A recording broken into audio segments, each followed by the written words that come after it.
Story का नाम है डेविल की इनोसेंट गर्ल।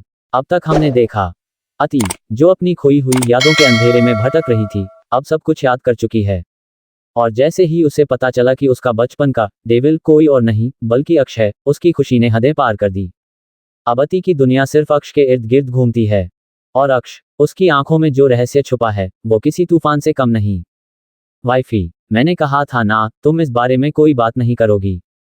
अक्ष की आवाज में एक सख्ती है, लेकिन छुपा हुआ जुनून भी। और अति, उसे अब किसी बात से फर्क नहीं पड़ता। बस उसका डेविल उसके पास है, यही उसके लिए काफी है। लेकिन क्या ये प्यार सिर्फ एक प्यार है, या इसके पीछे छुपा है एक ऐसा सच जो अति की दुनिया को फिर से तोड़ सकता है? तो जानने के लिए देखिए इस रोमांस से भरी कहानी का अगला चैप्टर। और अगर आप भी इस कहानी में डूब चुके हैं, तो वीडियो को लाइक करें, चैनल को सब्सक्राइब करें, क्योंकि आगे जो होने वाला है वो बहुत ज्यादा हॉट, इमोशनल और सस्पेंस से भरा होने वाला है। चैप्टर 101। मेरे इतने भी बुरे दिन नहीं आए कि मैं उस जैसी लड़की से शादी कर लूं। अति काफी थक गई थी और थोड़ी ही देर में वैसे ही अक्ष की बाहों में सो गई। अति की गहरी और धीमी सांसें महसूस कर अक्ष झुककर अति को देखता है और धीरे से उसे अपने ऊपर से उठाकर साइड में लेटा देता है। अक्ष अति को देखता है और उसके ऊपर से ब्लैंकेट हटा देता है। अति के पूरी बॉडी पर लव बाइट के निशान साफ दिखाई दे रहे थे। अक्ष साइड में रखी अपनी एक शर्ट को उठा लेता है और अति की नींद बिना खराब किए उसे पहना देता है। कितनी जल्दी थक जाती है ये, अभी ही तो उठी थी, अब फिर से सो गई। सच में बहुत लेजी ही गई है वाइफी। इतना बोल अक्ष हल्का सा झुककर अति के फोरहेड पर किस कर वॉशरूम में चला जाता है और थोड़ी ही देर में ऑफिस जाने के लिए रेडी हो जाता है। अक्ष अति को एक नज़र देख मुस्कुराकर अपने कमरे से निकल जाता है। सिंघानिया इंडस्ट्री। अधिक एक लंबी मीटिंग खत्म कर अपने केबिन में वापस आता है और अपना सर टिकाकर आराम से अपनी चेयर पर बैठ जाता है। वो काफी थक चुका है और बस आराम करने की सोच रहा था कि तभी उसका फोन रिंग करने लगता है, जिससे अधिक को गुस्सा आ जाता है। वो थोड़ी गुस्से भरी आवाज में खुद में बड़बड़ाते हुए बोला, कोई मुझे शांति से जीने क्यों नहीं देता? अधिक गुस्से से अपनी पेंट के पॉकेट से अपना फोन निकलता है तो देखा है कि मीनाक्षी जी उसे कॉल कर रही थी। अब अधिक का घुमा हुआ सर और घूम गया, क्योंकि उसे पता था उसकी मॉम उसे क्यों कॉल कर रही है। ये मॉम भी ना अपनी बात मनवाए बिना मुझे चैन से जीने नहीं देगी। इतना बोल अधिक बिना मन के कॉल उठा लेता है और जैसे कि उसने सोचा था, सामने से मीनाक्षी जी ने कहा, मैंने उसे तुम्हारा नंबर दे दिया है और हाँ, चुपचाप शांति से टाइम पर पहुंच जाना, उसे बेवजह का वेट करवाने की जरूरत नहीं है। अधिक लाचारी से बोला, मॉम मैं कोई बच्चा नहीं हूं जिसे आप हर एक घंटे में फोन कर एक ही बात बोले जा रही है। मीनाक्षी जी बोला, देख मुझे कोई गड़बड़ नहीं चाहिए, तू उससे अच्छे से बात करेगा। पिछली बार तुमने जो हरकत की थी ना, अगर इस बार ऐसा कुछ किया या करने का सोचा भी तो सच बता रही हूं, तुम्हें बहुत पीटूंगी। अधिक को अच्छी खासी वाली धमकी देकर मीनाक्षी जी कॉल कट कर फोन को घूरने लगती है। 2 महीने पहले भी मीनाक्षी जी ने अधिक के लिए एक लड़की पसंद की थी और उसे मिलने को बुलाया था, लेकिन अधिक का उसमें जरा सा भी इंटरेस्ट नहीं था, इसलिए उसने अपना दिमाग लगाया और अपनी जगह जबरदस्ती मान को भेज दिया था। मीनाक्षी जी इस बार कोई गड़बड़ा नहीं चाहती थी, इसलिए उन्होंने उस लड़की को पहले ही अधिक की फोटो भी भेज दी थी। अधिक थोड़ी देर तब फोन को घूरते रहा, फिर लापरवाही से फोन टेबल पर रखकर अपना सर चेयर पर टिका देता है और अपनी आंखें बंद कर किसी सोच में खो जाता है। अति की आंखें खुली तो वो चारों तरफ अपनी नजरें घुमाकर अक्ष को देखने लगी, लेकिन अक्ष उसे कहीं दिखाई नहीं देता है। अति समझ जाती है कि अक्ष ऑफिस चला गया होगा। अति बेमन से बेड से उठ जाती है और जैसे ही अपना फोन उठाती है, उसकी नज़र अक्ष के मैसेज पर जाती है और उसे पढ़कर अति के होठों पर बड़ी सी स्माइल आ जाती है। अति जल्दी से फ्रेश होकर नीचे जाती है। अति जैसे ही नीचे जाती है, उसे एना आंटी टेबल साफ करते हुए दिखाई देती है। अति जल्दी से अपनी चेयर पर जाकर बैठ गई और बोली, आंटी बहुत जोरों की भूख लगी है, प्लीज जल्दी कुछ दिखा दो। एना अति की देख मुस्कुराते हुए बोली, आप 2 मिनट रुकिए, मैं अभी सब गर्म कर लाती हूँ। इतना बोल एना किचन में चली जाती है और थोड़ी ही देर में सब गर्म कर ले आती है और अति को सर्व करने लगती है। अति जल्दी जल्दी खा रही थी क्योंकि उसे बहुत तेज भूख लगी थी। एना अति को इतना हड़बड़ाता देखकर थोड़ी टेंशन में बोली, आराम से वरना खाना अटक जाएगा। अति जो मस्त होकर जल्दी जल्दी खाना खा रही थी, उसका सर इस वक्त नीचे झुका हुआ था। वो अपना सर उठाकर एना को देखकर बोली, ओहो आंटी आप कितना टेंशन लेती हो, मैं बच्ची नहीं हूँ। अति की इस बात पर एना हंस देती है क्योंकि उसकी हरकतें अब भी बच्चों वाली ही थी। खाना खाने के बाद अति फिर अपने कमरे में चली जाती है और अपने फोन में गेम खेलने लगती है। अति पूरी तरह से गेम में खो जाती है। वही अक्ष इस वक्त अपने केबिन में था और शांति से बैठा हुआ था। उसके चेहरे पर इस वक्त कोई भाव नहीं थे। मान उसके सामने खड़ा था और उसके कुछ बोलने का वेट कर रहा था, लेकिन काफी टाइम होने के बाद भी अक्ष उससे कुछ भी नहीं कहता है। अब मान खुद ही अक्ष से बोल पड़ा, बॉस वो मिस्टर मेहरा वाली प्रॉब्लम का क्या करना है? अक्ष बोरियत से उसे देखने लगा और बोला, उसे मैं देख लूंगा, तुम्हें टेंशन लेने की जरूरत नहीं है। अब मान को कुछ भी बोलते नहीं बना तो वो चुपचाप केबिन से निकल जाता है। वैसे भी अक्ष से वो बहस नहीं कर सकता था तो उसकी भलाई इसी में थी कि वो चुप रहे। वही मान के बाहर जाते ही अक्ष एक तिरछी स्माइल करते हुए अपनी आंखें बंद कर लेता है। अब तक शाम हो चुकी थी और अधिक मैक्स को जबरदस्ती अपने साथ लेकर कैफे पहुंच जाता है। मैक्स अंदर जाने से साफ मना कर देता है। अधिक थोड़ी तेज आवाज में बोला, यार मैं तुझे यहाँ कार में बैठने के लिए लेकर नहीं आया हूँ, चुपचाप मेरे साथ चल। मैक्स आराम से कार में बैठा हुआ बोला, आपने मुझे अपने साथ चलने को कहा था तो मैं आ गया, लेकिन मुझे अंदर नहीं जाना। लड़की आपको पसंद करनी है इसलिए आप जाओ, मैं आपका यही वेट करूंगा। अधिक मैक्स का हाथ पकड़कर कार से बाहर निकलते हुए बोला, ऐसे कैसे, तू अंदर नहीं जाएगा? तुझे मैं अपने साथ लेकर ही जाऊंगा। अधिक मैक्स को अपने साथ लेकर अंदर जाता है। दोनों एक वीआईपी एरिया में जाते हैं जहां काफी अच्छा डेकोरेशन किया गया था। अधिक चारों तरफ अपनी नजरें घूमता है और तभी उसकी नजर एक लड़की पर जाती है जो उसकी बुक की हुई टेबल पर बैठी हुई थी। उस लड़की को देखते ही दोनों का मुंह बन जाता है। अधिक मैक्स दोनों ही अजीब सा शकल बना के एक दूसरे को देखने लगे और एक साथ बोले, ये लड़की। उस लड़की को देख दोनों का मूड खराब हो जाता है और इससे पहले कि वो लड़की उन्हें देख पाती उससे पहले ही दोनों ही जल्दी से वहां से निकल जाते हैं। दोनों जल्दी से अपनी कार में बैठकर वहां से निकल जाते हैं। अधिक कार ड्राइव कर रहा था और मैक्स अधिक की साइड वाली सीट पर बैठा हुआ था और बार बार उसे ही देखकर हंस रहा था। अधिक मैक्स की इस हरकत से इरिटेट होकर बोला, तू हंस क्यों रहा है? मैक्स अधिक को देख हंसते हुए बोला, आपकी और उसकी जोड़ी साथ में कैसे लगेगी? यही सोच सोचकर मैं खुद को हंसने से रोक नहीं कर पा रहा हूं। अधिक कार ड्राइव करने हुए गुस्से से बोला, उससे शादी करने से अच्छा तो मैं पूरी लाइफ कुंवारा रह जाऊंगा। यार मेरे इतने भी बुरे दिन नहीं आए हैं कि मैं उस जैसी लड़की से शादी कर लूं। मैक्स हंसते हुए सिर्फ हाँ में सर हिला देता है। Royal villa.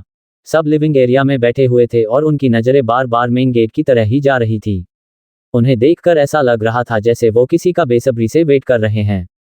लक्ष्य अपनी वॉच के टाइम देखकर सबसे बोला, यार कितना टाइम हो गया और भाई भाभी अब तक नहीं आए, मैं एक बार कॉल करके देखूं क्या? लक्ष्य की अति से मिलने की बेताबी देखकर मान हंसते हुए बोला, आज जाएंगे, जरा सब्र तो करो। मान की बात सुन नील बोल पड़ा, वही तो नहीं हो रहा है ना भाई, और आप ज्यादा मत बोलो, हमें पता है आप भी कब से उनका ही वेट कर रहे हो। मान को अब कुछ बोलते नहीं बना। थोड़ी ही देर में बाहर से कई सारी करों की रुकने की आवाज आए और ये सुनते ही सबके चेहरे पर एक बड़ी सी मुस्कान छा गई। अति भागते हुए अंदर आए और बोली, भाई देखो मैं आ गई। लक्ष्य अति को जल्दी से हक कर लेता है। अक्ष जो फोन पर किसी से बातें करते हुए आ रहा था, वो जैसे ही लक्ष्य और अति को देखता है तो अपनी दोनों आंखें छोटी कर दोनों को घूरने लगता है। अक्ष को इस तरह से घूरता देख लक्ष्य का मुंह ही बन जाता है और वो अति से दूर हो जाता है। सब बैठ जाते हैं। अति की नजरें अब मैक्स को ढूंढ रही थी, जो उसे कहीं दिखाई नहीं दे रहा था। अति अपनी नजरें चारों तरफ घूमते हुए बोली, मैक्स भाई कहाँ है? लक्ष्य हंसते हुए बोला, वो अधिक भाई के साथ गया है। आंटी ने उनके लिए फिर से एक लड़की पसंद की है। मैक्स ने बहुत कहा कि उसे उनके साथ नहीं जाना, लेकिन अधिक भाई माने तब ना, बेचारे मैक्स को जबरदस्ती अपने साथ लेकर चले गए। नील भी हंसते हुए बोला, अगर इस बार उन्होंने कुछ गड़बड़ा की तो आंटी ने उन्हें घर से निकल देने की धमकी दी है। कुछ देर सब ऐसे ही बातें करते हैं। अति बड़ी सी स्माइल करते हुए सबसे बोली, ये सब बातें बाद में, पहले ये बताओ मैंने जो कहा था वो सब बना है या नहीं? अति की बात सुन सब हंस देते हैं। नील अपना सर खुजलाते हुए बोला, हमने बहुत मेहनत कर आपने जो जो कहा था सब बनाया है, लेकिन वो बना कैसा है ये हमें नहीं पता। अगर अच्छा नहीं बना होगा तो हमें मत कहिएगा। अति अजीब सा मुंह बनाकर सबको देखने लगी। मान हंसते हुए अति से बोला, आपको पता है लक्ष्य ने खीर को ज्यादा टेस्टी बनने के चक्कर में मैं चीनी की जगह भर भर कर नमक डाल दी। वो तो अच्छा हुआ कि मैंने पहचान लिया कि वो चीनी नहीं नमक है, वरना क्या गजब की खीर बनाकर खिलाते ये लोग आपको। अति लक्ष्य को देखने लगी तो लक्ष्य किसी इनोसेंट से बच्चे की तरह चेहरा बनाकर बड़ी ही मासूमियत से बोला, वो क्या है ना, दोनों सेम ही दिखते हैं तो इसमें मेरी क्या गलती है? अगर नमक काला होता या किसी और कलर का होता तो मुझे ऐसी गलती नहीं होती, तो इसमें मेरी जरा सी भी गलती नहीं है। सब उस नमक बनने वाली की गलती है, वो किसी और कलर का नमक भी तो बना सकता था ना, फालतू में लोगों को कॉन्फ्यूज करना जरूरी है क्या? लक्ष्य ने अपनी सारी की सारी गलती नमक पर डाल दी। अति कुछ सोचकर बोली, इसका मतलब अब मुझे नमक वाली खीर खानी पड़ेगी। अति की इस बात पर मान बोला, आप चिंता मत कीजिए, हमने दोबारा खीर बनाई है और टेस्ट कर चीनी ही डाली है। आपको पता है नील ने क्या किया है? इसने ना बेसन और आटे का खाना बनने से ज्यादा तो खुद को नहलवाने में ज्यादा यूज किया। अगर उस वक्त आप इसे देख लेती तो जरूर किसी सर्कस का भागा हुआ जोकर समझती, और मैक्स वो तो इतनी दूर से चम्मच चला रहा था जैसे पास आएगा तो जल ही जाएगा। किचन का तो ऐसा हाल बना दिया था कि बेचारी सर्वेंट को पूरा 2 घंटा लगा सब क्लीन करने में। अति को बहुत हंसी आ रही थी और वो जोर जोर से हंसने लगी। अक्ष बस चुपचाप सबको देख रहा था। नील मुंह बनाकर मान से बोला, आप हमारी बुराई नहीं कर सकते। आपने भी तो पूरी सब्जी जला दी थी और उसे कुछ ऐसा जलाया था कि वो कहीं से भी सब्जी जैसी दिखाई नहीं दे रही थी। ऐसा लग रहा था कि वो कोयला हो। आपसे कहीं अच्छा खाना तो मैं और लक्ष्य बना देते हैं।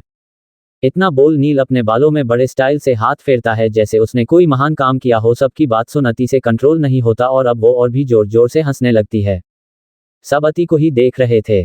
थोड़ी देर बाद अति शांत होकर बोली, भाई आप लोगों ने मेरे लिए इतनी मेहनत की, अब तो मैं जल्दी से खाना चाहती हूँ। मैं अभी फ्रेश होकर आती हूँ। इतना बोल अति जल्दी से अपने कमरे की तरफ चली जाती है। अति के जाते ही अक्ष भी अपनी जगह से उठा और अपने कमरे की तरफ चला गया। मान जाते हुए अक्ष को देख रहा था। इस वक्त उसे दिमाग में कई सारी बातें चल रहा थी लेकिन अफसोस वो ये अक्ष पूछ नहीं सकता था। चैप्टर 102 भाई आप मुझे जल रहे हो। अति जल्दी से फ्रेश होकर नीचे आती है तो देखती है कि अब तक अधिक और मैक्स भी आ चुके हैं। अधिक तो मीनाक्षी जी से बचने के लिए यहाँ आया था क्योंकि आज वो फिर से उनकी पसंद की लड़की से बिना मिले ही भाग आया था। उन दोनों को देखते ही अति और खुश हो जाती है। सब डिनर के लिए अपनी अपनी चेयर पर बैठ जाते हैं और सर्वेंट उन्हें डिनर सर्व करते हैं। अक्ष सब बाउल को एक एक कर घूरने लगता है और जैसा कि उसने सोचा था उसे सब अजीब ही लगा रहा था। लक्ष्य जल्दी से सर्वेंट को मना करते हुए बोला, पहले भाभी को दो, पहले वो टेस्ट करेगी। सर्वेंट हाँ में सर हिलाकर सबसे पहले अति को सर्व करती है। अति चमकी हुई आंखों में सब देख रही थी लेकिन जैसे ही उसने पनीर की एक बाइट ली उसका मुंह देखने लायक था। वो उसकी वक्त उसे बाहर उगल देना चाहती थी लेकिन अपने भाइयों की मेहनत को याद कर अति चाह कर भी ऐसा कर नहीं पाई। पनीर में भर भर कर मिर्ची थी। अति जैसे ही पानी पीने को हुई कि लक्ष्य उससे पहले ही चहक कर उससे बोला, भाभी ये मैंने बनाया है, कैसी बनी है। अति को अब पानी पीते भी नहीं बना और वो झूठी मुस्कान बिखेर कर बोली, बहुत टेस्टी बनी है, मन तो कर रहा है सारी खुद ही खा जाऊं। अति की बात सुनते ही लक्ष्य के चेहरे पर दुनिया जहान की खुशी दिखाई देने लगी। वही अति बड़ी मुश्किल से उस बाइट को अंदर लेती है। सब्जी बहुत तीखा होने की वजह से उसकी नाक हल्की लाल हो गई थी। अक्ष अति को नोटिस कर रहा था। वो अति के चेहरे को देखते ही समझ गया था कि जरूर कुछ तो गड़बड़ा गई। अक्ष ने बिना देर किए अति की प्लेट से ही एक बाइट ली और जैसे ही उसने पनीर की बाइट ली उसने सबसे पहले अति को घूरा जो अपनी मिर्ची की जलन से मुंह छुपा रही थी और सबसे छुपकर बार बार अपने होठों पर फूंक मार रही थी जिससे मिर्ची की जलन थोड़ी कम हो सके।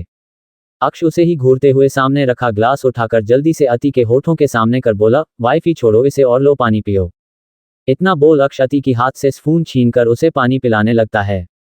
उसके चेहरे के भाव सख्त थे।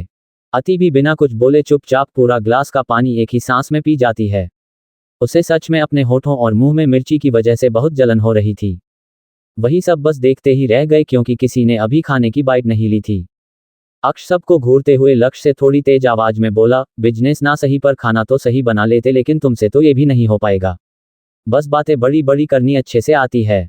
लक्ष्य अक्ष को देखने लगा और मुंह बनाकर बोला, भाई आप मुझसे जल रहे हो क्योंकि मैंने बहुत टेस्टी खाना बनाया है और वो भाभी को बहुत पसंद आया जो आपसे बर्दाश्त नहीं हो रहा है। अक्ष बोला, ओ तो खुद ही टेस्ट करके देख लो, सब समझ में आ जाएगा कि तुमने कितना टेस्टी खाना बनाया है। अतिना में सर हिला देती है और दूसरी ग्लास उठा लेती है और पीने लगती है। मिर्ची की जलन अभी तक गई नहीं थी। लक्ष्य ने जैसे ही पनीर का बाइट लिया उसका मुंह जलने लगा। आह भाभी ये तो बहुत तीखा है, आपने झूठ क्यों बोला। लक्ष्य जल्दी जल्दी पानी पीने लगा। उसने कुछ ज्यादा ही मिर्ची डाल दी थी। अति लक्ष्य को देखने लगी और फिर बड़ी ही मासूमियत से बोली, भाई अपने ये कितनी मेहनत से बनाया था, अगर मैं सच बोल देती तो आपको बुरा लगता ना। बस इसलिए सच नहीं बोला, वैसे भी ये आपने मेरे कहने कर बनाया था। अक्ष उसे दोनों आंखें छोटी कर घूरते हुए बोला, वाइफी तुमने नहीं बताया फिर भी हमें पता चल गया ना, तुम्हें कोई जरूरत नहीं थी ऐसे झूठ बोलने की और तुमने इतना भी नहीं सोचा अगर हम इसे खाएंगे तो हमें अपने आप ही सच पता चल ही जाएगा। अक्ष की बात सुन अति अपने होठों तले जीभ दबाकर हंस दी। उसने सच में उस वक्त कुछ भी नहीं सूझा था। अति बस अपने भाइयों को हर्ट नहीं करना चाहती थी। उसकी इस हरकत पर सब हंस देते हैं। चलो पनीर थोड़ी सी तीखी हो गई थी लेकिन बाकी सब अच्छा बना था। बस दाल में पानी थोड़ा ज्यादा था। पूरी पापड़ की तरह ही बेहद सॉफ्ट थी और आलू मटर की सब्जी ज्यादा नहीं बस थोड़ी सी जल गई थी और थोड़ी सी जलने की वजह से थोड़ी काली दिखाई दे रही थी। और हाँ उन्होंने जो बड़ी मेहनत से दोबारा खीर बनाई थी उसे ज्यादा नहीं बस इतना पकाया था कि वो कहीं से भी खीर तो लग ही नहीं रही थी। वो पक पक कर पूरा हलवा बन चुका था। लक्ष्य और नील को लगा था कि जैसे उन्होंने प्याज का टेस्टी सा पकौड़ा बनाया था आज भी सब वैसे ही टेस्टी बना होगा, लेकिन इस बार उनकी किस्मत ने उनके साथ अच्छा वाला मजाक किया था। सारी चीजों को घूरते हुए अक्ष तेज आवाज में सर्वेंट से बोला, ये सब 2 मिनट में साफ हो जाने चाहिए और हाँ, आधे घंटे के अंदर ही मुझे डिनर टेबल पर चाहिए।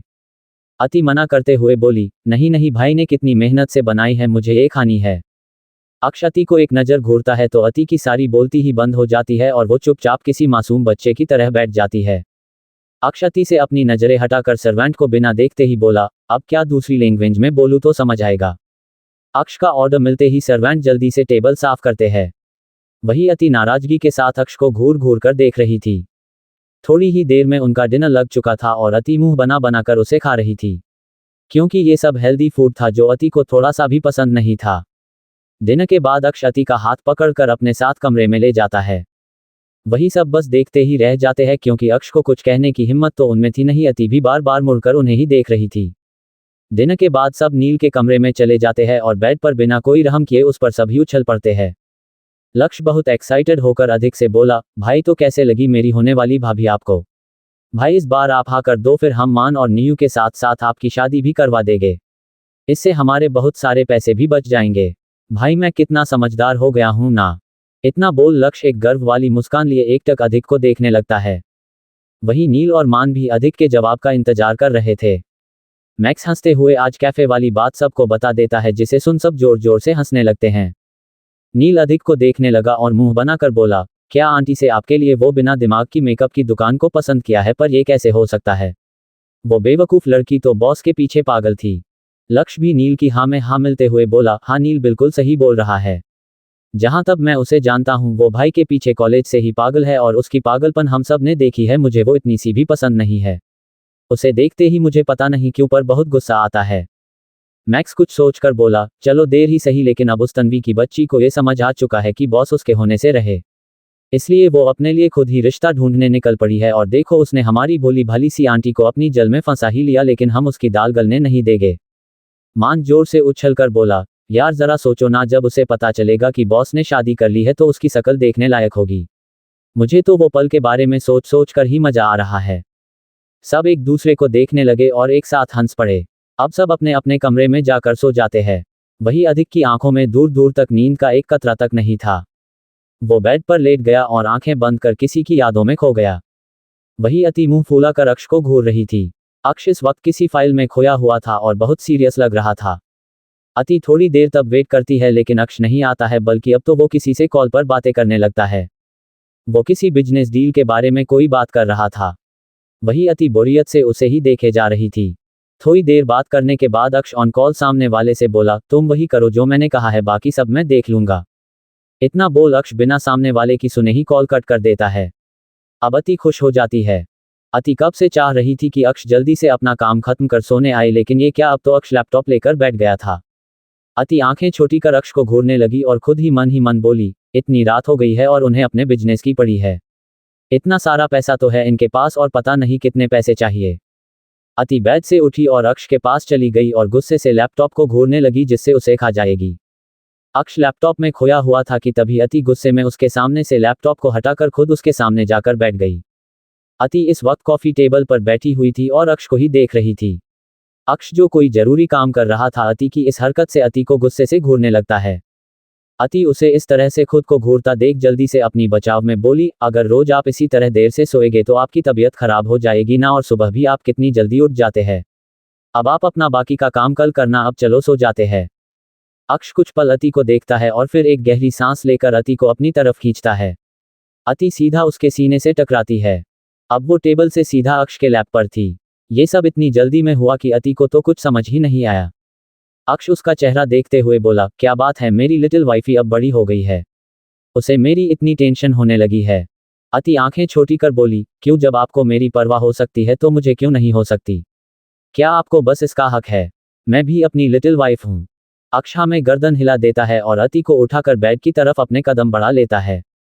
अक्ष अति को बेड पर लेटा लेता है और खुद उसके साइड पर लेट जाता है और उसे अपनी बाहों में भर लेता है। अति हल्की सी स्माइल करते हुए उसके गाल पर किस कर बोली, गुड नाइट मेरे डेविल हब्बी। इतना बोल अति उसके सीने में अपना सर रख लेती है और अपनी आंखें बंद कर लेती है। अक्ष भी कुछ पल उसे देखने के बाद अपनी आंखें बंद कर लेता है। सुबह अधिक की आंखें उसके फोन की रिंग से खुली। उसने देखा मीनाक्षी जी उसे कॉल कर रही थी। अधिक ने जैसे ही कॉल उठाया सामने से मीनाक्षी जी भड़कते हुए बोली, तुमने फिर से वही किया, मैंने कहा था ना टाइम पर उससे मिल लेना, लेकिन तुम मेरी सुनते कहाँ हो। आज घर आओ मैं तुम्हें बताती हूँ।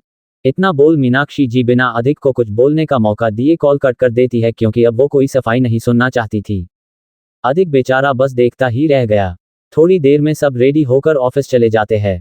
वही अति जब सोकर उठती है तो खुद को बेड पर अकेला पाती है। अति को नजरें जैसे ही टाइम पर गई उसकी आंखें बड़ी हो गई। अति जल्दी से बेड से उठी और हड़बड़ाकर खुद से बोली, मैं आज पक्का लेट होने वाली हूँ। पता नहीं मैं जल्दी उठना कब सीखूंगी। अति जल्दी से वॉशरूम में घुस गई और थोड़ी ही देर बाद वो नहाकर बाहर आए और सीधा क्लोजेट रूम में चली गई। कुछ ही मिनट बाद अति जल्दी से रेडी होकर नीचे आती है, क्योंकि उसे कॉलेज जाने के लिए लेट हो रहा था।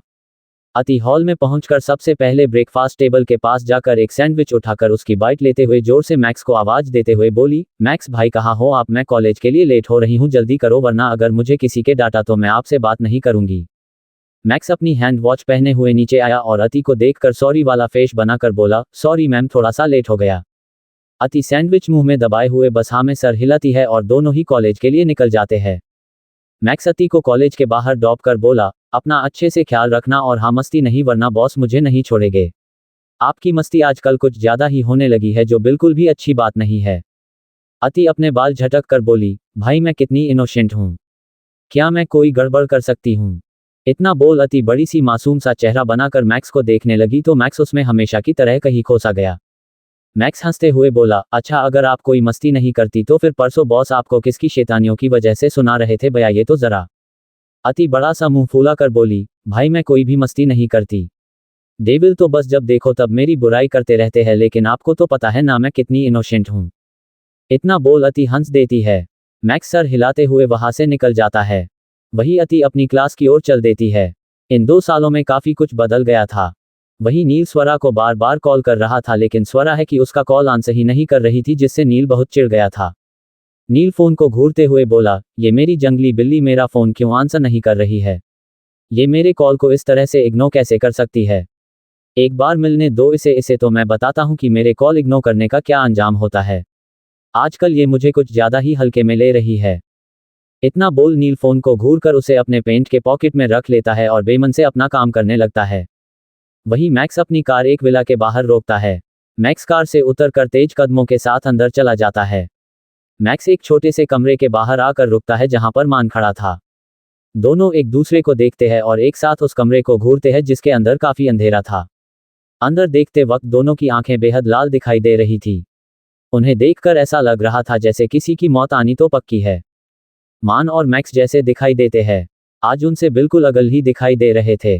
उन्हें देखकर ऐसा लग रहा था जैसे उनके अंदर ना जाने कब से एक आग भरा हो जो कभी भी किसी के ऊपर भी फट सकता है।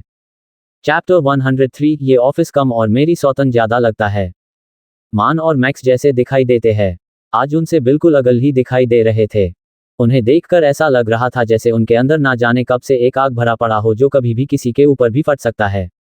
दोनों ने अपनी लाल आंखों से उस बंद कमरे को देखा और मान ने वहां खड़े गार्ड को कुछ इशारा किया। मान का इशारा समझकर उस गार्ड ने उस कमरे की लाइट ऑन के दी और लाइट ऑन होते ही एक आदमी जो जंजीरों से बंधा हुआ था और बुरी तरह जख्मों से तड़प रहा था, उसने बड़ी ही मुश्किल से अपनी थकी हुई आंखें खोली और बड़ी ही आस भरी नजरों से सामने देखा। उसे देखकर ऐसा लग रहा था जैसे उसे सालों से यहां बांध कर रहा गया था। उसकी हालत बहुत खराब थी। मैक्स गुस्से से तमतमाकर अपने गार्ड से तेज आवाज में बोला, ये यहाँ इतने चैन से कैसे है? इसे चैन से रहने के लिए यहाँ नहीं रखा है।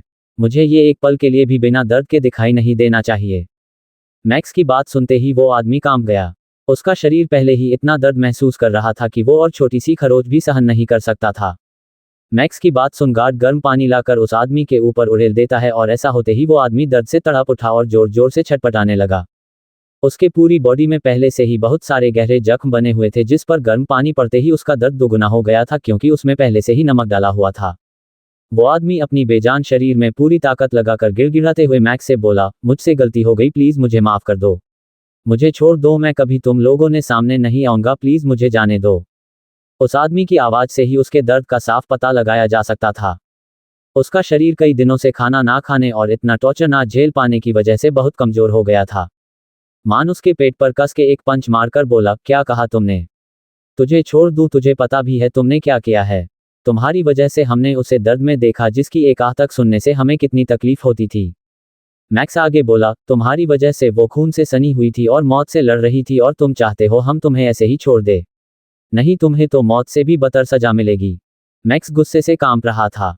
वही मैक्स की बात सुन वो आदमी कांप उठा। ये आदमी कोई और नहीं जय था जिसे पिछले 2 साल से ये दर्द सहना पड़ रहा था क्योंकि उसी ने अति पर गोली चलवाई थी। असल में तो वो लक्ष्य को मारकर अक्ष को तड़पना चाहता था, लेकिन एन वक्त पर लक्ष्य के झुकने से गोली अति को लग गई थी और उसकी इस गलती की सजा उसे पिछले 2 सालों से बिना एक पल के सुकून के साथ मिल रही थी। मैक्स ने गुस्से से उसके हाथ पर पैर रखा और अपनी जूते से उसका हाथ मसलने लगा। जय दर्द से तड़प उठा और बड़ी मुश्किल से लड़खड़ाती हुई जुबान से बोला, अगर तुम लोग मुझे नहीं छोड़ना चाहते हो तो प्लीज मुझे पर एक छोटा सा एहसास करो। मार डालो मुझे पर प्लीज ऐसे पल पल मत तड़पाओ। मैक्स अपनी लाल आंखों से उसे घूरते हुए बोला, इतनी आसानी से तुझे मौत नहीं मिलेगी, अभी तो तुम्हें और तड़पना है। तुम्हें पता है तुम्हारी वजह से मैं पूरे 6 महीने उनसे दूर रहा जिन्हें मैं हमेशा अपनी आंखों के सामने देखना चाहता था। अरे सबकी जान बसती है उनमें जिसे तुमने चोट पहुंचाई थी। मैंने बॉस को कभी उस तरह से नहीं देखा था जैसा उस दिन तुम्हारी वजह से देखा था। मैक्स पूरे 6 महीने अति से दूर रहा था। अक्ष ने सबकी जिम्मेदारी उसे दी थी, इसलिए उसने उसे खुद अपनी पेनिशमेंट चुनने को कहा था। वो राजस्थान चला गया था और वाला का सारा काम वो खुद ही हैंडल कर रहा था। ऐसा नहीं है कि इस बीच उसकी अति से बात नहीं होती थी, लेकिन फिर भी उसे अति और बाकी सबकी बहुत याद आती थी। उसका मन तो करता था कि सब कुछ छोड़कर उनके पास आ जाए, लेकिन जब तक 6 महीने पूरे नहीं हुए वो अति से नहीं मिला और ये उसने खुद अपने आप को सजा दी थी। उस दिन सबने अक्ष का वो रूप देखा था जो किसी ने कभी नहीं देखा था। अक्ष को गुस्से में तो कई बार देखा था, लेकिन उस दिन अक्ष अगल ही लग रहा था। अक्ष को देखकर ऐसा लग रहा था जैसे वो कोई चलता फिरता मौत का देवता है। उसकी आंखें खून की तरह ही बेहद लाल हो गई थी और पूरा शरीर गुस्से से कांप रहा था। उसके अंदर एक ज्वालामुखी जल रही थी जो कभी भी फट सकती थी। उसकी एक नजरे देखने भर से सबकी हालत खराब हो जाती थी। तो उस दिन तो अक्ष का चेहरा पूरा डार्क हो चुका था और वो बेहद ही खतरनाक लग रहा था। सब अक्ष का ये रूप देखकर अंदर तक सहम से गए थे, लेकिन लक्ष्य उसे तो जैसे कोई होश ही नहीं था। उसके शर्ट जो अति के खून से सने हुए थे, लक्ष्य रात से सुबह और सुबह से शाम तक उसी शर्ट में था और बस रो रहा था। किसी को किसी का होश नहीं था। उनकी लाइफ में पहली बार ऐसा कुछ हुआ था। अति को खोने का डर सबको अंदर ही अंदर खाए जा रहा था। अति की कंडीशन बहुत खराब थी क्योंकि गोली उसके दिल के करीब ही लगी थी और ब्लड भी बहुत लॉस हो चुका था। मैक्स जय के जख्मों पर बेदर्दी से पैर मसलते हुए बोला, तुम्हें तो मैं पल पल तड़पाऊंगा और इतना तड़पाऊं कि तुम्हें हर पल अफसोस होगा कि तुमने बॉस के खिलाफ साजिश ही क्यों की। तुम्हारी वजह से जिसे हम अपनी पलकों पर बैठा कर रखते थे, उन्हें किस दर्द से गुजरना पड़ा उसका एहसास मैं तुम्हें तुम्हारी पूरी लाइफ दिलाऊंगा। जय दर्द से तड़प रहा था। वो खुद को मार देने की भीख मांगने लगा, लेकिन अफसोस उसकी सुनने वाला यहाँ कोई नहीं था। मान गुस्से से जय को वॉल से लगाकर चिल्लाते हुए बोला, तुम्हारी वजह से हमेशा हंसने वाला लक्ष्य कितना रोया है इसका अंदाजा भी है तुम्हें। उसकी हर एक आंसू की कीमत वसूलना है तुमसे, जिसे वसूले बिना मैं तुम्हें मरने नहीं दूंगा। तुम मरने की भीख मांगोगे, लेकिन तुम्हारी ये ख्वाहिश तब तक पूरी नहीं होगी जब तक हम नहीं चाहते। मैक्स गुस्से से उस दिन की सारी बात याद करने लगता है। उस दिन उन्होंने हमेशा सबको हंसाने वाले लक्ष्य को किसी छोटे बच्चे की तरह रोते हुए देखा था। जैसे कोई छोटा बच्चा अपने मॉम डैड के लिए रोते हैं, लक्ष्य को वैसा रोते देख उनका गुस्सा जैसे आसमान छू गया था। उन्होंने लक्ष्य को एक छोटे भाई की तरह ही प्यार दिया था। मान ने नील को भी इतना लाड नहीं दिया था जितना उसने लक्ष्य को दिया था। अति की कंडीशन जैसे ही थोड़ी ठीक हुई और अक्ष उसे घर लेकर आया, पूरे हॉस्पिटल के स्टाफ में जैसे खुशी की एक लहर दौड़ गई, क्योंकि अक्ष के गुस्से और अति के नखरे ने उनका जीना हराम कर रखा था। अति को ठीक होने में 2 महीने लगे थे, लेकिन अति जिद कर 2 हफ्तों में ही घर आ गई थी। सारी बातों को याद कर मान और मैक्स का गुस्सा और बढ़ गया। उनका मन तो कर रहा था कि अभी इसी वक्त जय को मार डाले, लेकिन नहीं, वो उसे इतनी आसान मौत नहीं दे सकते थे। अक्ष ने पूरे 1 साल तक जय को अपने तरीके से टॉर्चर किया था, लेकिन इसका पूरा ख्याल रखा था कि वो मर ना जाए। बड़ी मुश्किल से अक्ष ने उन्हें जय को सौंपा था। अगर वो इतनी आसानी से उसे मार देंगे तो उनकी सारी मेहनत बर्बाद हो जाएगी, जो वो दोनों बिल्कुल भी नहीं चाहते थे। नील एक ऑफिस के बाहर खड़ा था और अपनी दोनों आंखें छोटी छोटी कर उस ऑफिस को ही ना जाने कब से घूर रहा था। नील उस ऑफिस को घूरते हुए खुद में बड़बड़ाते हुए बोला, मुझे ये ऑफिस कम और मेरी सौतन ज्यादा लगता है। अरे यार, जब से ये कंपनी खड़ी हुई है स्वरा हमेशा इसी में खोई रहती है। मेरे लिए तो जैसे उसके पास कोई टाइम ही नहीं है। नील नाराजगी के साथ उस बिल्डिंग को घूरता है जैसे वो अभी उसे आंखों से घूर कर ही गिरा देगा। स्वरा का कॉलेज कंप्लीट हो चुका था और अब उसने अपने डैड की मदद से मुंबई में कुछ महीनों पहले ही एक छोटी सी कंपनी स्टार्ट किया था। देवेंद्र जी को इससे कोई प्रॉब्लम नहीं थी क्योंकि वो स्वरा को अपने पैरों पर खड़ा देखना चाहते थे और स्वरा वही कर रही थी। कॉलेज में अति अपनी क्लास खत्म कर जैसे ही कैंटीन में पहुंची, आगे से एक लड़की उससे टकरा जाती है। अति को जोरों की भूख लगी थी। उसने उसे इग्नोर किया और साइड से जाने लगी। तभी वो लड़की उसके सामने आकर खड़ी हो गई और अकड़ कर बोली, तुम्हें किसी ने सॉरी बोलना नहीं सिखाया है क्या? अति गुस्से से घूर घूर कर उस लड़की को देखने लगी और बोली, चुपचाप मेरे रास्ते से हटो वरना। वो लड़की बोली, वरना क्या कर लोगो तुम? चलो चुपचाप मुझे सॉरी बोलो। इतना बोल वो अति के सामने बड़ी ही अकड़ के साथ खड़ी हो जाती है। ये लड़की अति की सीनियर थी और अभी मास्टर कर रही थी। उसमें भर भर कर घमंड भरा हुआ था जो उसके बातों से ही पता चल रहा था। अति को गुस्सा आ गया, एक तो वो लड़की खुद सामने से आकर उससे टकराई थी, ऊपर से ये उसे ही सुना रही थी। अति गुस्से से अपनी दोनों आंखें छोटी कर उसे घूरते हैं और अगले ही पल उछलकर उस लड़की के मुंह पर एक तेज पंच मार देती है। वो लड़की अति की अचानक की गई इस एक्शन के लिए बिल्कुल भी तैयार नहीं थी और उसे ये पंच कितनी तेज लगा था कि वो सीधा जमीन पर गिर गई। अति हल्का सा झुकी और उसे लड़की को पॉइंट कर बोली, एक बात अपने दिमाग में अच्छे से घुसा लो, मैं गुस्से में कुछ भी कर सकती हूं तो मुझे बच कर रहना, और हाँ अगली बार जब मुझसे बात करो तो आवाज नीचे करके बात करना वरना अंजाम बहुत बुरा होगा। इतना बोल अति उसे एक वार्निंग लुक देकर वहां से सीधा कैंटीन की तरफ चली जाती है। वो लड़की उठी और जैसे ही अति की तरफ अपने कदम बढ़ाने को हुई कि उसे एक लेडी प्रोफेसर आती हुई दिखाई दी, जिसे देख वो जल्दी से वहां से निकल जाती है। अति कैंटीन के काउंटर पर जाकर अपने लिए कुछ टेस्टी सा खाने का ऑर्डर करती है और आराम से टेबल पर बैठकर खाने लगती है। अति गुस्से में बिल्कुल अक्ष का छोटा रूप लग रही थी। उस वक्त उसकी क्लास की कुछ लड़कियां भी उसके साथ थी और वो भी अति को हैरानी से देख रही थी क्योंकि अति दिखाने में बिल्कुल छोटी सी और बेहद सॉफ्ट सी बेबी डॉल की तरह लगती है। लेकिन उसने अभी अभी जो पंच मारा था उसे देखकर कोई भी बता सकता था कि अति अंदर से कितनी स्ट्रांग है। अक्ष ने अति के ठीक होने के बाद पूरे 8 महीने तक उसे कड़ी मेहनत करवाई थी, जिसका नतीजा आज सबके सामने है। अक्ष खुद अति को फाइटिंग सिखाता था। अक्ष चाहता था कि अति अपनी प्रॉब्लम्स को खुद भी सोल्व कर सकते और किसी के आगे ना झुके। अक्ष इस वक्त अपने केबिन में बैठा अपने सामने टेबल पर रखी लैपटॉप में अति की सारी तरक्ते लाइव देख रहा था और अभी अभी जो अति ने किया था उसे देख अक्ष ना में सर हिलाकर मुस्कुरा देता है।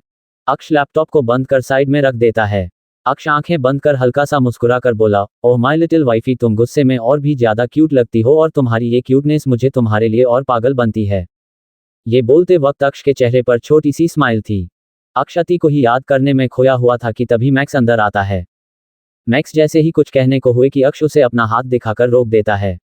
मैक्स ना समझी से उसे देखने लगा तो अक्ष उसे अति को ऑफिस लेकर आने को बोलता है। मैक्स जल्दी से हाँ में जवाब देकर अति को पिक करने कॉलेज चला जाता है। 104 अपना बचा हुआ रोमांस कंटिन्यू जरूर कर लेना। ASR industry. मैक्स अति को लेकर ऑफिस पहुंच जाता है। मैक्स अति को अक्ष के केबिन के अंदर लेकर आया और अंदर आते ही अति उछल पड़ी क्योंकि वो आज पहली बार अक्ष के ऑफिस आई थी। उसे ऑफिस जैसे काम वाली जगहों में जाने का जरा सा भी इंटरेस्ट नहीं था, इसलिए वो अब तक कभी अक्ष के ऑफिस नहीं आई थी, लेकिन अब ये सब देख उसकी आंखों में चमक आ गई थी। अक्ष का केबिन बेहद खूबसूरती से डिजाइन किया गया था और वहां रखा हर एक छोटी से बड़ी चीज महज कीमती थी। अति बहुत खुश हो गई।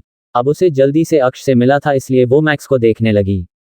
मैक्स अति की दिल की बात समझ गया और उसको सामने देखने का इशारा करता है। अति अपनी चमकती आंखों से सामने देखती है जहां पर अक्ष आराम से किंग साइज चेयर पर बैठे कब से उसे ही निहार रहा था। मैक्स को अब वहां एक पल भी रुकना सही नहीं लगता है, इसलिए वो वहां से जल्दी ही निकल जाता है। अति खुशी से उछलते हुए जल्दी से अक्ष के पास जाती है।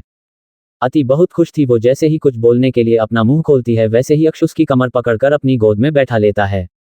अति भी चुपचाप आराम से उसकी गोद में बैठ जाती है। अक्ष अति के कान में अपनी धीमी और गर्म सांसें छोड़ते हुए बोला, आजकल तुम्हारी शैतानियां कुछ ज्यादा ही नहीं होने लगी है वाइफी। इतना बोल अक्ष अति के कान को हल्का सा बाइट कर लेता है। अति अपने कान सहलाते हुए अक्ष को देखने लगी और बोली, ये आप कैसी बातें कर रहे हैं?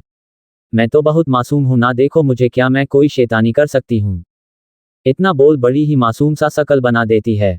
अक्ष ना में सर हिलाकर अति को देखने लगता है। अति अक्ष के शर्ट के बटन के साथ खेलते हुए बोली, आपने मुझे यहाँ क्यों बुलाया है? अक्ष अति की कमर के दोनों साइड अपने दोनों हाथों को लपेटकर उसके गर्दन से अपने होंठ फेरते हुए बोला, क्यों वाइफी, तुम्हें मेरे पास आकर अच्छा नहीं लग रहा है क्या? अक्ष के होठों का एहसास होते ही अति एकदम से कांप उठी और शर्म से उसकी बड़ी बड़ी पलकें झुक गई। अक्ष धीरे धीरे वहां कर सक करने लगा और उसके हाथ अति के कमर पर मचल रहे थे। अक्ष की इस हरकत से अति ने जल्दी से अपनी दोनों आंखें बंद कर ली। इस वक्त उसका दिल जोरों से धड़कने लगा था। अति जल्दी से बोली, वो मुझे प्यास लगी है। अति की बात सुन अक्ष के चलते होठ रुक जाते हैं और वो अति को देखने लगता है तो अति धीरे से बोली, आप मुझे ऐसे क्यों देख रहे हैं, मुझे सच में प्यास लगी है। अक्ष अति को वैसे ही बैठाए हुए सामने टेबल पर रखी पानी का ग्लास से ढक्कन हटाकर अति के हाथों में दे देता है। अति उसे लेकर पीने लगती है लेकिन तभी उसे अक्ष के हाथ अपने पीठ पर महसूस होते हैं, जिससे अति के गले से बड़ी मुश्किल से पानी नीचे जाता है। अति पानी का ग्लास जैसे ही टेबल पर रखती है अक्ष फिर से उसके गर्दन पर अपने होठ रख देता है। अति एकदम से हड़बड़ा गई और जैसे ही कुछ बोलने को हुई कि उससे पहले ही अक्ष धीरे धीरे अपने होठ चलते हुए बोला, अब एक शब्द भी मुझे नहीं वाइफी, इस वक्त तुम बस मुझे महसूस करो। अति अपने दोनों हाथों से कस के अक्ष की शर्ट पकड़ लेती है और अपनी आंखें बंद कर लेती है। अक्ष अपने एक हाथ से उसकी गर्दन पकड़कर उसके गर्दन पर किस करने लगा और अब अक्ष धीरे धीरे अपना कंट्रोल खोने लगा था और नीचे की ओर बढ़ने लगा था, जिससे अति के अंदर अब हलचल होने लगी थी। वो अपनी तेज चली सांसों के साथ अक्ष की किस में खोई हुई थी कि तभी एक तेज आवाज के साथ दरवाजा खुला। भाई भाभी आई है और अपने मुझे बताया। लक्ष्य को जैसे ही पता चला कि अति आई है तो वो जल्दी से भागते हुए अंदर आया था। लक्ष्य हफाते हुए ही बोला लेकिन उसने जैसे ही सामने का नजारा देखा उसकी सारी बोलती ही बंद हो गई। वही अति लक्ष्य की आवाज सुनकर एकदम से हड़बड़ा कर अपनी बंद आंखें खोलती है और अक्ष के गोद से उतरने लगी लेकिन अक्ष ने उसे नहीं छोड़ा। अति शर्म से कसमसाने लगती है लेकिन इससे अक्ष को जरा सा भी फर्क नहीं पड़ा है। अक्ष ने उसे और भी अच्छे से अपनी बाहों में भर लेता है और घूर कर लक्ष्य को देखने लगा। अति को इस वक्त लक्ष्य से बहुत शर्म आ रहा था इसलिए उसके दोनों गाल सुर्ख लाल हो गए। वही लक्ष्य अपने दोनों हाथों को अपनी आंखों पर रखकर बोला, अरे भाभी आपको शर्माने की जरूरत नहीं है, मैंने कुछ नहीं देखा सच्ची। अब तो अति शर्म से और भी लाल हो गई और अक्ष की बाहों में कसमसाने लगी। उसे बहुत ज्यादा अजीब लग रहा था। अति को इस तरह से कसमसाता देख अक्ष उसे घूरता है तो अति बिल्कुल किसी मासूम बच्चे की तरफ चुपचाप वैसे ही बैठ जाती है। अक्ष लक्ष्य को बुरी तरह घूरते हुए बोला, तुम मैनर्स भूलते जा रहे हो जो अच्छी बात नहीं है। लक्ष्य अपने आंखों से हाथ हटाकर बड़ी सी स्माइल करते हुए बोला, सॉरी मुझे नहीं पता था अंदर ये सब हो रहा है, वरना मैं ऐसे अंदर नहीं आता। अक्ष बिना किसी भाव के उससे बोला, अब तो तुम्हें सब पता चल गया ना, तो निकलो यहाँ से, तुम्हें इस तरह से हम दोनों के स्पेशल मोमेंट के बीच नहीं आना चाहिए। अक्ष की बेशर्मी देखकर तो अति का मुंह खुला का खुला रह गया था। उसका मन तो कर रहा था कि वो अभी यहाँ से उठकर कहीं दूर भाग जाए लेकिन वो ऐसा चाहकर भी नहीं कर सकती थी। अक्ष ने उसे बहुत मजबूती से पकड़ रखा था। लक्ष्य जबरदस्ती का मुस्कुराते हुए बोला, मैं अभी जा रहा हूँ, प्लीज मेरे जाने के बाद आप लोग अपना बचा हुआ रोमांस कंटिन्यू जरूर कर लेना। अति जो शर्म से अपनी नजरें झुकाकर बैठी थी, उसने जैसे ही लक्ष्य की बात सुनी हैरानी से लक्ष्य को देखने लगी। लक्ष्य जल्दी से दरवाजे की तरफ भागा और फिर दरवाजे से झांकते हुए बोला, प्लीज भाई घर जाकर बचा हुआ रोमांस अच्छे से कंटिन्यू करना, वरना बेबी कैसे आएगा। अक्ष घूरकर अपने बेशर्म भाई को देखता है लेकिन वो कुछ कहता, लेकिन उससे पहले ही लक्ष्य अपने सफेद दांत दिखाते हुए वहां से भाग चुका था। लक्ष्य को नहीं पता था कि अंदर क्या चल रहा है, वरना वो अपने भाई भाभी की रोमांस बिल्कुल भी खराब नहीं करता, क्योंकि उसे उन दोनों से प्यारा सा बेबी चाहिए था, जिसके लिए उनके भाई भाभी के बीच रोमांस होना जरूरी था।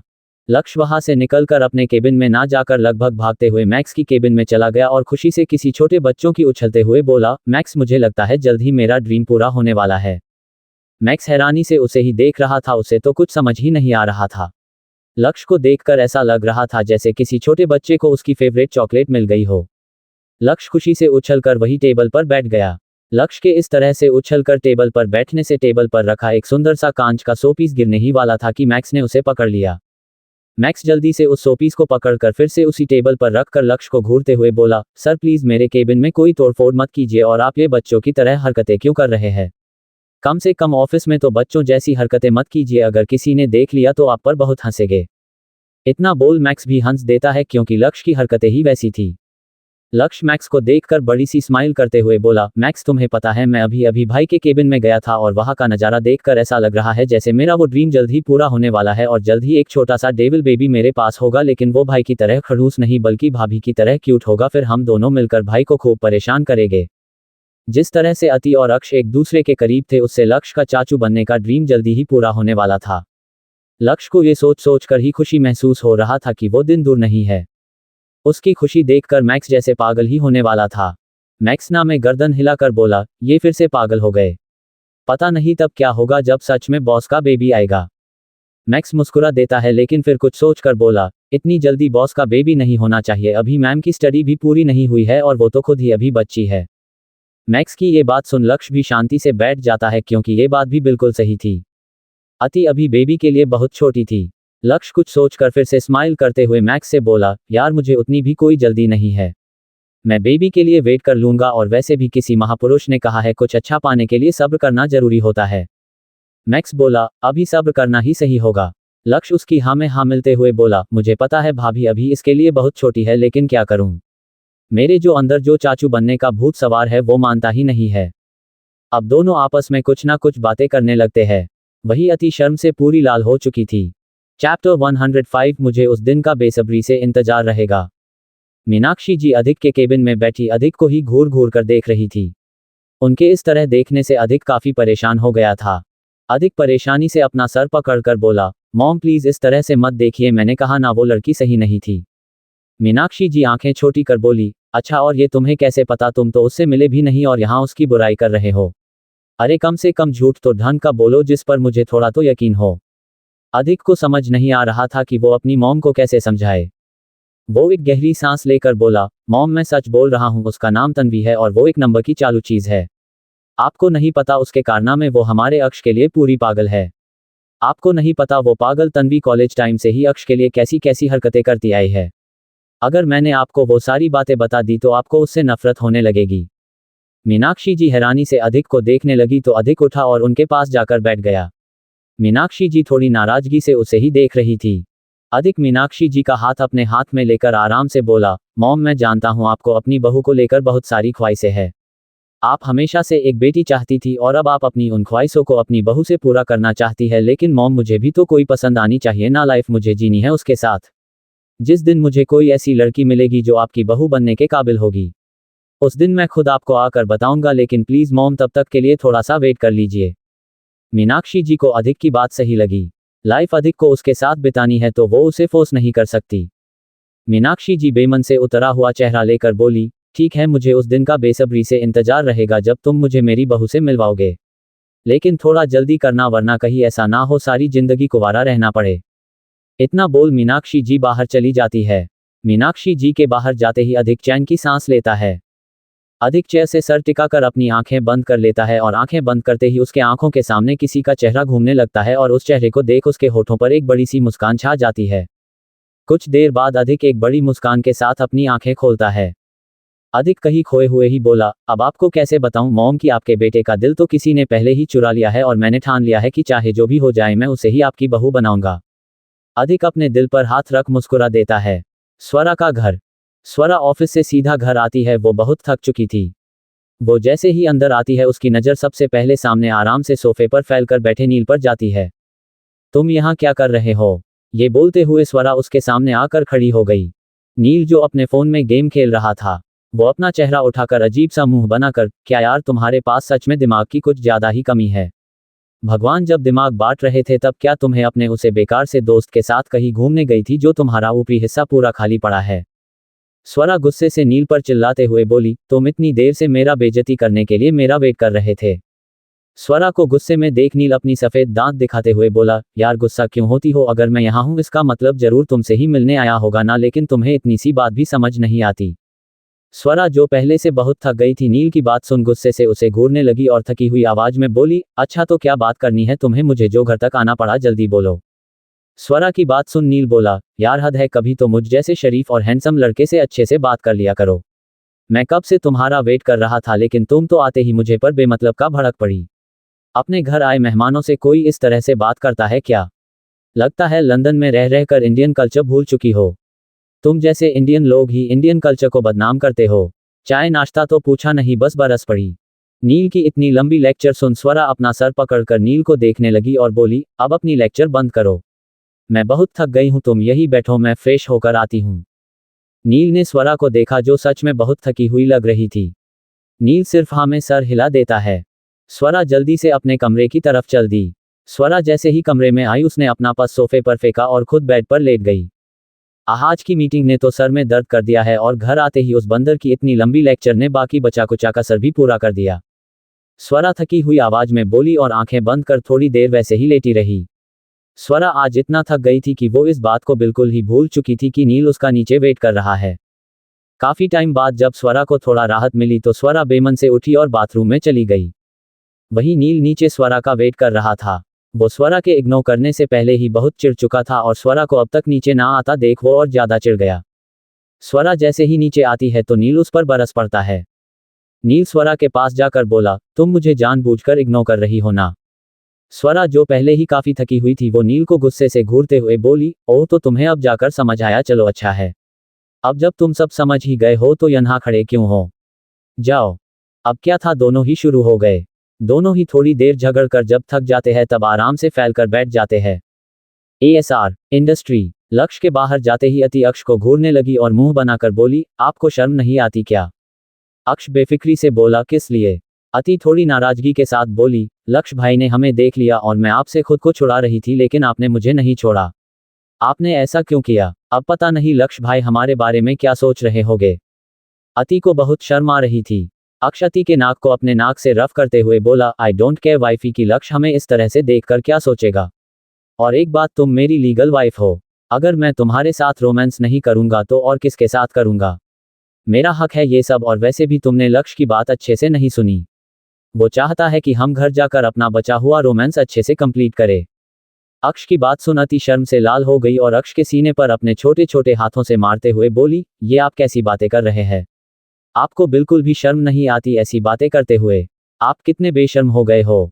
इसमें शर्म कैसा वाइफी, तुम मेरी लीगल वाइफ हो, मेरी तुम पर पूरा हक बनता है मेरा, और मुझे अपना हक लेना और छीनना दोनों ही अच्छे से आता है। इतना बोल अक्ष अति के होठों से अपना होठ जोड़ किस करने लगता है। अति अक्ष की गर्दन में अपनी बाहें डालकर उसकी किस में पूरा साथ दे रही थी। अक्ष बहुत वाइल्ड होकर अति के उन बेहद सॉफ्ट होठों को अपने होठों में लिए उसे अपने होठों का एहसास दिला रहा था। पल पल उनकी किस बेहद गहरी होती जा रही थी। अक्ष अति की नाजुक सी कमर को पकड़कर खुद सीने से उसे पूरा चिपका लेता है। अति की सांसें तेज होने लगी थी और वो आंखें बड़ी बड़ी कर अक्ष को देखने लगती है, क्योंकि वो उससे अपने होठों को दूर करने की पूरी कोशिश कर रही थी लेकिन अक्ष ने उसे जकड़ रखा था। काफी लंबी और गहरी किस के बाद अक्ष अति के होठों से अगल होता है। अति अक्ष के सीने से अपना सर टिकाकर लंबी लंबी सांसें लेने लगती है। अति अक्ष के सीने में अपना सर घुसाकर लंबी लंबी सांसें लेते हुए धीरे से बोली, आप किसी दिन मुझे ऐसे ही मार डालोगे। ऐसे कौन किस करता है। मुझे सांसें नहीं आ रही थी, मैंने कितनी बार कहा है आपसे ऐसा मत कीजिए लेकिन आप मेरी सुनते कहाँ हो। अक्ष अति के सर पर किस कर बोला, इसकी वजह भी तुम हो वाइफी, तुम्हारे अंदर से आती वो भीनी भीनी खुशबू मुझे तुम्हारे साथ वाइल्ड होने पर मजबूर करती है। अति एक मुस्कान के साथ अक्ष के सीने पर अपने हाथ फेरते हुए बोली, आप नहीं सुधरेंगे ना। अक्षना में सर हिलाकर अति के बालों में बड़े प्यार से हाथ फेर रहा था कि तभी उसका फोन रिंग करने लगा। अक्ष ने जैसे ही फोन में फैल्स हो रहे नाम को देखा तो उसकी आंखें सर्द हो गई। कोई उसे बार बार कॉल कर रहा था। अति अपना सर उठाकर अक्ष को देखने लगी और बोली, आप कॉल पिक क्यों नहीं कर रहे हैं। आप बात कर लीजिए, रुकिए मैं आपको आपका फोन देती हूँ। इतना बोल अति जैसे ही अक्ष के फोन की तरफ हाथ बढ़ाता है कि तभी अक्ष उसका सर अपने सीने में घुसा देता है। अति को कुछ समझ नहीं आता लेकिन फिर भी वो बड़े आराम से अक्ष के सीने से लग जाती है। वाइफी जब तुम मेरे पास हो तो मैं सिर्फ तुम पर फोकस करना चाहता हूं और किसी पर नहीं। अक्ष की बात सुन अति खुश हो जाती है। वही अक्ष अपने फोन को तब तक घूरता है जब तक उसका फोन रिंग करना बंद नहीं कर देता। अक्ष अति को खुद से दूर कर बोला, लक्ष्य के साथ घर जाओ मुझे थोड़ा काम है। अति का मन तो नहीं था फिर भी वो हाँ में सर हिला देती है। अक्ष अपना फोन उठाकर लक्ष्य को एक मैसेज टाइप करता है और थोड़ी ही देर में उनका डोर नॉक होता है, जो कोई और नहीं लक्ष्य ने किया था, क्योंकि पिछली बार की तरह इस बार लक्ष्य उनके रोमांस में कोई गड़बड़ नहीं करना चाहता था। अक्ष अंदर आने को कहता है तो लक्ष्य बड़ी सी स्माइल करते हुए अंदर आता है। लक्ष्य अति का हाथ पकड़कर बोला, चलाए भाभी। अति एक प्यारी सी स्माइल करते हुए उसके साथ बाहर आ जाती है। दोनों अक्ष के प्राइवेट लिफ्ट से नीचे जाते हैं और लक्ष्य कार निकलता है। अति हर चीज को बारीकी से देख रही थी, आखिर देखे भी क्यों ना ये सब उसके डेविल हब्बी का जो था। दोनों वहां से रॉयल विला के लिए निकल जाते हैं और पूरे रास्ते भर बातें करते हैं। अति की उन प्यारी प्यारी बातों को सुन लक्ष्य को बहुत अच्छा लग रहा था। थोड़ी ही देर में दोनों रॉयल विला पहुंच जाते हैं। अति कार से बाहर निकलकर लक्ष्य को देखने लगी और फिर दोनों एक प्यारी सी स्माइल कर भागते हुए अंदर चले जाते हैं। दोनों ही जल्दी से सोफे पर फैलकर बैठ जाते हैं और जल्दी से कुछ खाने का मांगते हैं। कुछ ही देर में दो सर्वेंट अपने हाथों में ट्रे लेकर आती है और जल्दी से उनके सामने वाली टेबल पर खाने की चीजें अच्छे से लगाकर चले जाते हैं। लक्ष्य फोन में एक अच्छा सा सॉन्ग ऑन करता है और फिर दोनों ही खाने पर टूट पड़ते हैं। अब तक शाम हो चुकी थी और दोनों को भूख लग रही थी। वैसे भी उन्हें बोलने वाला अब कोई नहीं था, जिसका दोनों अच्छे से फायदा उठा रहे थे।